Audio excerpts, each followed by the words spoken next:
परमेश्वर का हम धन्यवाद करते हैं सभी मसीह भाई बहनों को। जय मसीह की। मेरे प्यारो, आइए प्रभु का वचन सुने, अपनी सारी चिंता परेशानियों को प्रभु के हाथ में सौंप दे। क्या जाने प्रभु की दया हो और आप वचन सुनते सुनते भले ही चंगे हो जाए। तो जो लोग नए, कृपया इस चैनल को सब्सक्राइब कर दे। तो मैं वचन को पढ़ता हूँ कि परमेश्वर से हम अपने परेशानियों में कैसे पुकार सकते हैं। यहाँ भक्त कैसे पुकार रहा है, आप उसी रीति के अनुसार प्रभु से पुकारे तो प्रभु की सहायता आपके जीवन में होगी। तो मैं इस वचन को पढ़ता हूं, उसे आप ध्यान से सुने। भजन संहिता 119 का 174वां आयत। मैं वचन को पढ़ रहा हूं, आप उसे ध्यान से सुने। हे यहोवा, मैं तुझसे उद्धार पाने की अभिलाषा करता हूं, मैं तेरी व्यवस्था से सुखी हूं। यहां भक्त कह रहा है कि उद्धार कैसे मिल सकता है प्रभु से, कि हे यहोवा परमेश्वर, मैं तेरी व्यवस्था से सुखी हूं। प्रभु के जो नियम है, जो व्यवस्था परमेश्वर ने दिए हैं, जैसे कि लिखा गया है 10 आज्ञा में कि 6 दिन तू काम करा, 7वें दिन विश्राम करना। तो जब हम जो 7वां दिन विश्राम का दिन है, जब हम विश्राम करते हैं तो हमें वह सुख की अनुभूति होता है कि प्रभु ने जो कहा अच्छा ही कहा कि रोज रोज काम करने से एक दिन विश्राम कर ले। हालेलुया। तो यहाँ भक्त क्या कह रहा है, हे यहोवा, मैं तेरी व्यवस्था से सुखी हूं। हालेलुया। मेरे प्यारो, और मुझे जिला और मैं तेरी स्तुति करूंगा, तेरे नियमों से मेरी सहायता हो। हालेलुया। प्रभु का नियम क्या है? यहाँ भक्त कह रहा है कि हे प्रभु, मुझको जिला। जिस परेशानी में है, जिस दिक्कत में आप चल रहे हैं, रोग बीमारियों में चल रहे हैं, कैसी समस्या आपके जीवन में है, वो आप जानते हैं। परंतु यहाँ भक्त क्या कर रहा है, हे प्रभु तू मुझको जिला। किस में?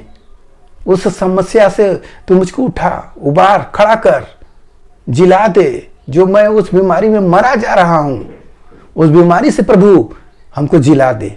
हालेलुया। तब मैं पढ़ता हूं, तेरे नियमों की से मेरी सहायता हो। प्रभु के नियम से सहायता हो। प्रभु का नियम क्या है? जैसे आप कलीसिया में जाएंगे तो वहां पर बोलते हैं ज्यादा दिक्कत परेशानी वालों को क्या कहा जाता है कि आप उपवास रखिए, फास्टिंग रखिए और प्रार्थना करिए। या तो अपने घर पर सभी लोगों को बुलाइए, पास्टर लोगों को, और प्रार्थना करवाइए, वो आपको चंगाई मिलेगा। हालेलुया। तो जब हम परमेश्वर के नियम को, विधियों को मानते हैं, तब उससे हमारी सहायता होती है। जैसे भक्त यहाँ पुकार के कह रहा है कि प्रभु तेरे नियमों से मेरी सहायता होती है। हालेलुया। और मुझको जिला भी इस समस्या से। तो जब इस प्रकार से आप पुकारेंगे परमेश्वर को, तो परमेश्वर आपकी सहायता करेगा। क्यों? क्योंकि यह वचन प्रभु के मुख से निकला है। हालेलुया। उस वचन के अनुसार प्रभु काम करेगा। यदि हम कुछ और बात चिल्लाएं तो वह काम नहीं होगा, वह नहीं होगा आशीष। परंतु यहाँ जब वचन के अनुसार जब हम चिल्लाएंगे तो निसंदेह प्रभु हमारी सहायता करेगा। हालेलुया। एक अवतार पढ़ते हैं, एक आयत को। मैं खोई हुई भेड़ के समान भटका हूं, तू अपने दास को ढूंढ ले, क्यों मैं तेरी आज्ञाओं को भूल नहीं गया। भक्त कह रहा है मैं खोई हुई भेड़ के समान भटक गया हूं। अपने आप को दर्शा रहा है कि हे प्रभु मैं भटक गया हूं। जैसे भेड़ भटक जाती है, कैसे? जैसे अपने चरवाहा के साथ में साथ चल रही है, चरवाहा आगे निकल गया, अब भेड़ क्या कर रही है, चारा खाने के चक्कर में लालच कर लिया और उधरे रह गई और वो भटक गई। अब वो भेड़िया क्या करेगा, उसको फाड़ेगा। जैसे संसार के लोग और यीशु मसीह के लोग प्रतिदिन प्रभु की आराधना प्रार्थना करते रहते हैं और कलीसिया में संडे को जाते हैं और वहाँ पर प्रभु के नियम के अनुसार काम करते हैं। और जब वही व्यक्ति यीशु मसीह के नियम को न मारकर संसारिक रीति के अनुसार, अरे उस सत्वार को तो गए थे, इस सत्वार को हम नहीं जाएंगे, इस संडे को नहीं जाएंगे, हमें बहुत काम है, बहुत ये है वो है, मन का लालच कर लिया, अभिलाषा को पूरा कर लिया, तो क्या हुआ, वह मार्ग से भटक गया। तो जब भटक गया है तो जैसे यहाँ वचन में बोला जाए कि हे प्रभु मैं एक भेड़ के नहीं, मैं भटक गया हूँ, भेड़ के समान मैं भटक गया हूँ, तू मुझे ढूंढ ले। हालेलुया। तो प्रभु ही ढूंढता है। जब आप भटक जाएंगे और रास्ता प्रभु के वचनों पर नहीं चलेंगे, चलते रहेंगे और परेशानियां आ जाएगी, तो प्रभु ही अपना आदमी भेजकर तुम्हें फिर से अपने कलीसिया में लाएगा। हालेलुया। यदि आपका मन सही है तो आएंगे, और हटीला मन शैतान बना दिया तो कलीसिया में नहीं आएंगे। फिर क्या करेगा शैतान? आपको मौका देकर फाड़ खाएगा। हालेलुया। तो हमें परमेश्वर के नियम के अनुसार चलना चाहिए, जैसे यहाँ पर लिखा है, क्योंकि मैं तेरी आज्ञाओं को भूल नहीं गया। परमेश्वर की आज्ञाओं को वो भूला नहीं है भक्त। जैसे अपने आप को, अपनी समझ सारी बातों को प्रभु के सामने रख रहा है कि हे प्रभु, मैं तेरी आज्ञाओं को भूला नहीं हूँ। तो हमें परमेश्वर की आज्ञाओं को भूलना नहीं चाहिए। जो परमेश्वर हमें दिए हैं वह काम हमें करना चाहिए।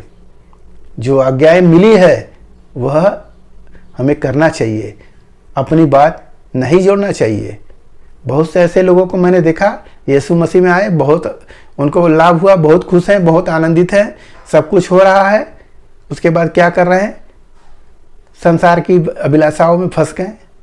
अरे हम रोज रोज जाएंगे, अब हम नहीं जाएंगे, घर पर ही प्रार्थना करवा लेंगे, हमें टाइम नहीं है, कई एक ऐसी बातों को बोलकर रह जाते हैं। फिर क्या होता है? उनके जीवन में परेशानियां बढ़ती जाती है।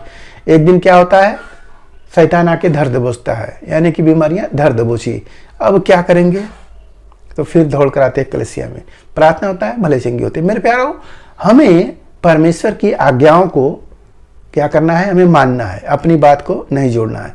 जब इस प्रकार से आप करेंगे तो परमेश्वर का अनुग्रह और प्रेम और दया और शांति आपके जीवन होती रहेगी। हालेलुया। तो मेरे प्यारों, आज के इस वचन से जो कुछ मिला उस पर ध्यान करें, प्रभु आपको आशीष देंगे। आइए आपके लिए प्रार्थना करें। महान परमेश्वर, हम आपका धन्यवाद करते हैं इस मिश्रा जात के दिन प्रभु जो ये वचन मिला, जितने सुने प्रभु ने आशीष मिले, उनके घर परिवार में सुख शांति बनी रहे, सभी लोग भले चंगे रहे। धन्यवाद करते हुए प्रार्थना यीशु मसीह के नाम में, आमीन।